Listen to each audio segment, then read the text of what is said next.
Alright guys, so this will be a fun lesson. Today we're going to go over how to draw and sketch in Photoshop. Okay, so right now I'm looking at deviantart.com, and this is an artist that I'm a big fan of. This is Scotty Young, or Cheeks74 on DeviantArt. So I'm basically going to use this as some reference, and then I'm going to do a little sketch. Okay, so first thing I'm going to do is I'm going to click, for a PC you would press print screen, and what that does is that captures the screen. Then I go to Photoshop, File New, Control V. As you can see, that captures the screen. Okay, and then what I can do is I can just grab this little square because I don't really need everything else. Control C, Control V, and what that does is that duplicated that square. I'm going to delete the rest. I'm also going to delete the well, I guess we'll leave the background layer in this one. Well, no, you know what? Let's not pick up bad habits. So delete your background layer and make a layer new fill layer. And the reason why I always do this is because this thing is infinite, whereas that background layer, it's limited. So if you were to make your canvas size bigger, then you would see this big square in the middle, and you'd have to go back in and refill the rest of the background. Whereas this thing is automatic. Okay, so we're going to do a vector background, and when I draw and sketch, I don't like to use pure white. Okay, it's not good for your eyes, and if you draw with white, you won't be able to see it. Okay, so let's do a light gray. We'll put that underneath our reference art. We'll actually name our reference art. And I'll drag that to the middle. And I'm also going to make a copy of that, a small copy, like a thumbnail version.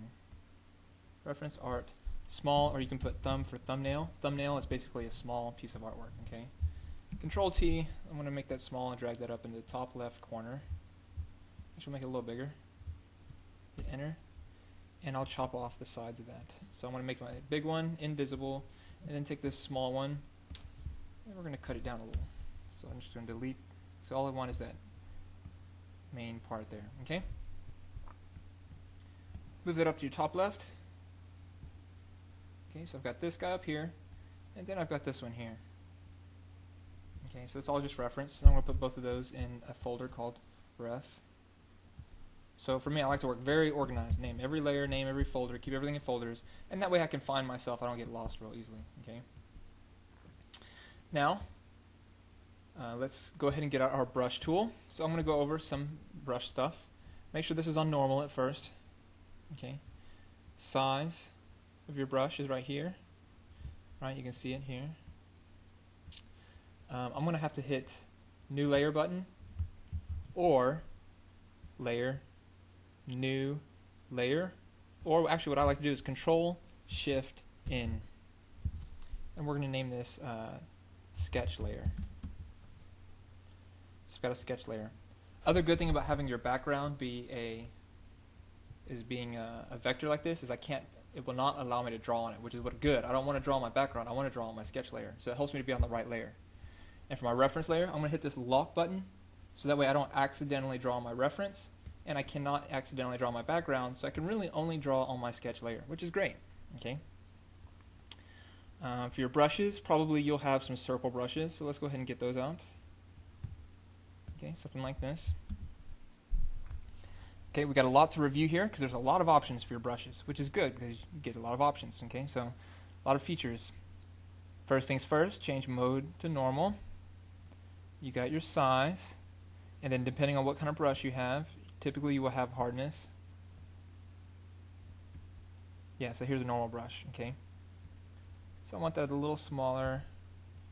And hardness, right? If you want a really soft brush, like an airbrush, right? Soft edges, then you want hardness 0%. If you want hard edges, then turn hardness all the way up. Okay, so I want hardness to be all the way up. What else do we need? Opacity, and of course you have your flow. I'm going to change this to black and white. I want black. I just want a black brush. Okay, so I can see what I'm doing. Again, soft would look like this. This button right here, very important.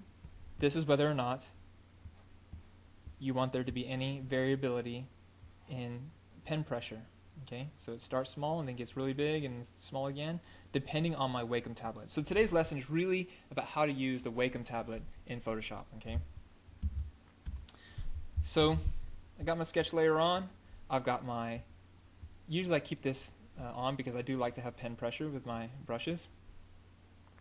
And of course I can right click on my pen and I can get these options, so I can turn my size up.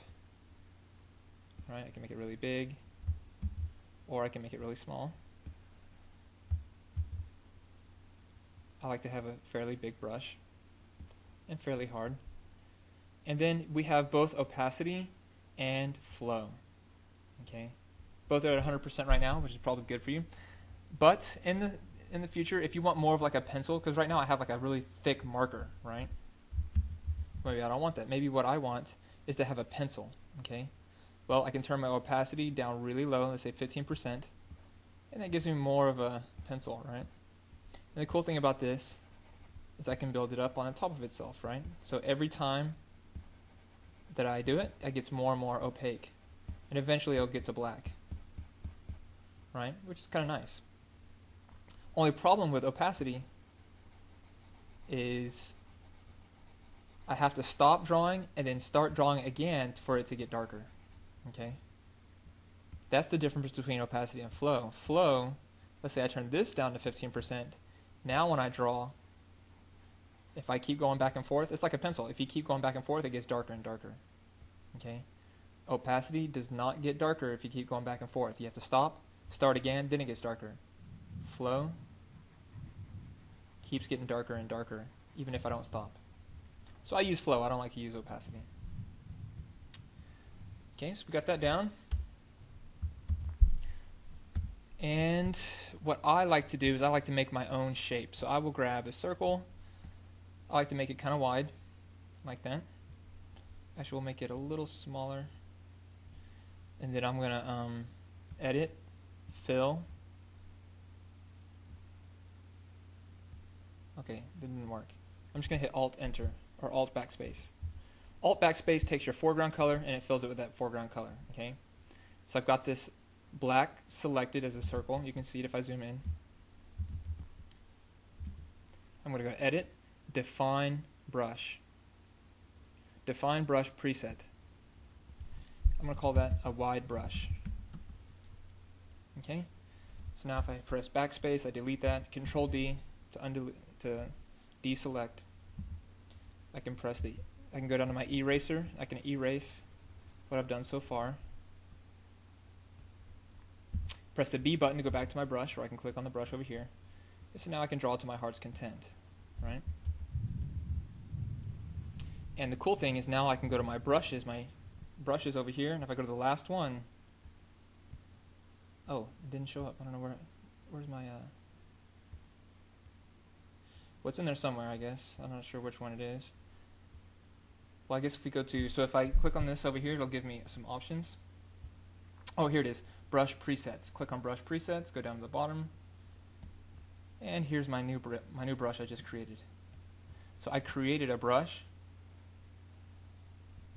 that has a kind of a wide thing, right? Cool thing about this, I can change the angle a little bit, and this gives me, and I'm going to make it a little smaller, and what this gives me is kind of like a calligraphy pen to draw with.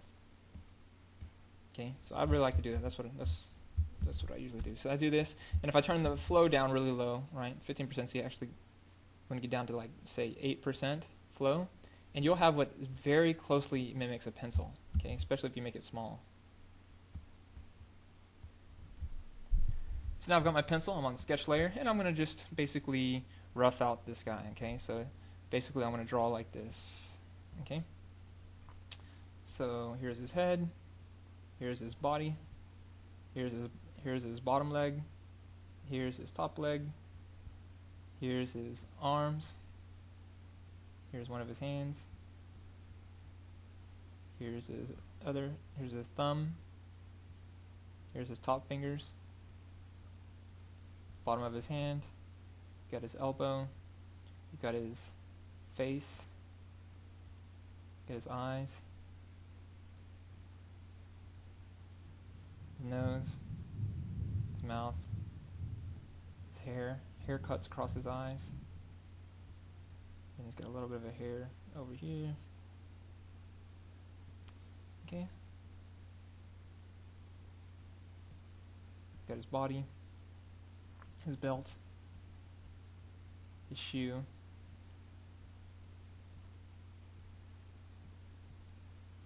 his knee.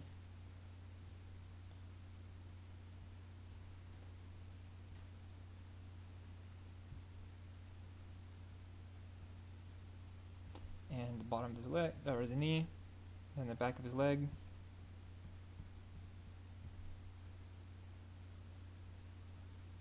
And the top of his foot. Oh, and then his chest.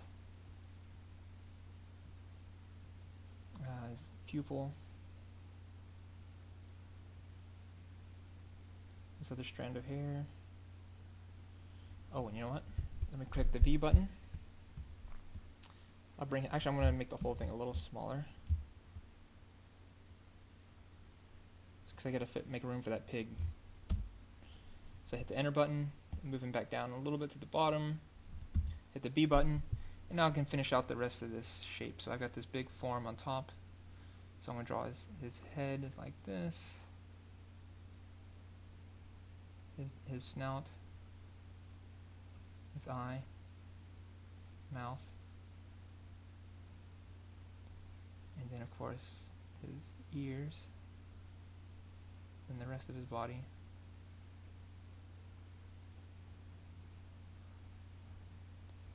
And then his lynx hat comes over behind.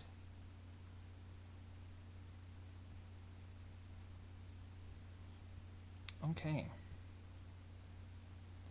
And then I can kind of get some details on his fingers. So you guys might have to change your lighting a little bit so you can see my light sketch here, but I'm pretty happy with most of these lines. So I'm going to go ahead and darken these lines so that you guys can see them a little better. Okay, so what I'm going to do is I'm going to go to Image, Adjust. I like to use levels, but you could use brightness and contrast if that makes more sense to you. So I can turn the contrast up and the darkness down. Although that did not seem to have an effect. Let me go to Control L. So this is Image, Adjust, Levels.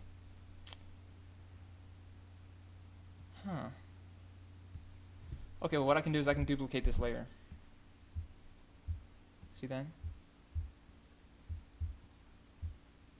So each time I duplicate it, it gets darker. Then I can shift select all of them, then go to this drop down right here, and merge layers. See that? Now what I can do is I can go in and I can erase some of the lines that are not that helpful. And what I'm doing with my eraser is I got this eraser here, and then I turn my flow down, and I use a very soft, make it very soft, right? Because you don't really want a hard eraser, you want to just kind of lightly. This is one of the first lines I drew, so of course it's not that helpful anymore. And this too is also not a very helpful. It was helpful in the beginning, but it's not necessary anymore, so I'll go ahead and erase that. Okay, so some other important things to know about drawing with a Wacom tablet. This is very critical. Actually, I should have put this in the beginning, but that's okay. Now, a lot of times, if like I don't zoom in that much, but sometimes you need to go in and add detail, right? This is not really a detailed illustration, but if it was, I'd want to be able to zoom in, and I'd want to be able to move this around, right? Now, of course, you do have these tools right here. This is the hand tool. You have your zoom tool, so I can zoom in. Got my hand tool. I can click and move it around. But the thing is, I don't want to have to go over here and click all the time. I just want to be able to grab it and zoom in and zoom out, as much as I please, without ever having to touch the tool tablet. And the way I'm doing this is I am actually using the keys on the keyboard. Okay, so I use Control Space Bar. And this is a little different for Macintosh, but it's pretty close. So if you just experiment a little bit, you'll figure out the keys. But basically, it's a combination of Control and Space for zooming in, Control Space Alt or Control Space Apple for zooming out. Right, so zoom out, zoom in, and then Space Bar by itself. It lets me move it around. Okay. Also, I can press the tab button and it gets rid of all the extra stuff, right? And I press the tab button again, it all comes back. So I press the B button to get my brush, press the tab, and now I can draw to my heart's delight, right? I can go back and erase some of these unnecessary lines. I just want my drawing to make sense, so I'm going to erase some of this.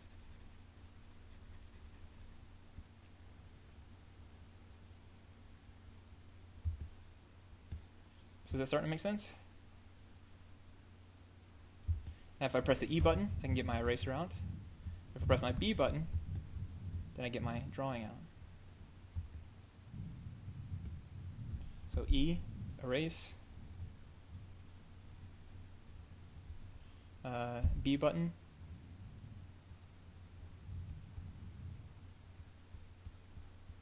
For a drawing. Okay, so I'll let you guys play around with that and you guys can do a little sketch. So, you know, just go find some artwork you like, drag it in, make it small, and then do a sketch of it, okay? And in the next one, I'll basically go over how to add color, okay? Oh, one more thing I want to add, guys, is, let me press the tab key. If you don't make the mistake that I just made, go make sure you get the right image size. So for instance, mistake that let me see if I made it or not. If I go to image size, yes, I drew this at 72 dpi, which means it's only going to look good on screens. It's not going to look good or it might not look good in print, right?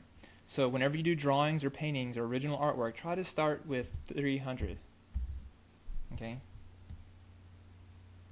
And as you can see, it's a little bit pixelated. Well, it's not too bad, but because it's just a sketch.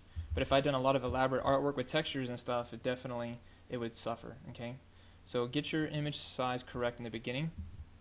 So what I'm going to do right now is I'm going to go over some very important, the difference between image size and canvas size, and basically how to manipulate the size of your image, how to manipulate the size of your canvas, and what that means. Image size, of course, this is going to resize my artwork, right? So I just amped it up from 72 dpi to 300 dpi, which gives it a lot more pixels, right? And I think it also adjusts the inches. Now I can constrain or not constrain the proportions, but basically if I change the height, I want it to automatically change the width, right? That's why it's linked here. So I can unlink, well, I can constrain it or not constrain it. See those links? So that's image size, but sometimes what you want to do is, I don't necessarily want to change the size of everything, I just want to add more size to the top. For instance, I ran out of room for the pig earlier, right? Well, I sized down. If I wanted to, what I could have done is gone to image, canvas size. Canvas size allows me to make bigger or smaller the canvas, and I can choose where I want to add or take away, okay? So if I pivot from the very bottom left, and then I change the height from 12 to 18, well, you can see it just added basically 6 inches to the top, right? So that's very helpful. Also, very useful to know, if I want to say, let's say I want to make this the drawing only of his face, but I don't want to lose that artwork. Well, if I crop it, because this crop tool, I could easily crop this just to his face, right? Let me delete these presettings. So delete this, and then of course I would want that to stay 300. Well, just delete it. Okay, so I cleared all that out. Now I could easily crop it, right? And hit crop. Now it works, but problem is I just lost the rest of my drawing. You see that? It cut it all off. Well, instead of that, why don't we do image canvas size? And this is near the center, so I'm just going to, let's say I want to get it down to about 5 inches to 5 inches. And we'll cut down to this, actually we'll cut down to the bottom left, to the bottom. Okay, and now if I click on my layer and I drag it around, see that? If I change the canvas size instead of the image size, then I don't lose my artwork. It just cuts in, okay? But it doesn't cut anything out. Or basically doesn't remove any information. Okay? So that's good to know. And I guess that's it. Yeah, control shortcuts for those, of course, are I think it's Control Alt I. Yeah, that's the image size, and then Control Shift Alt. No, Control Alt C is for canvas size. Okay. So there you go. You guys have fun.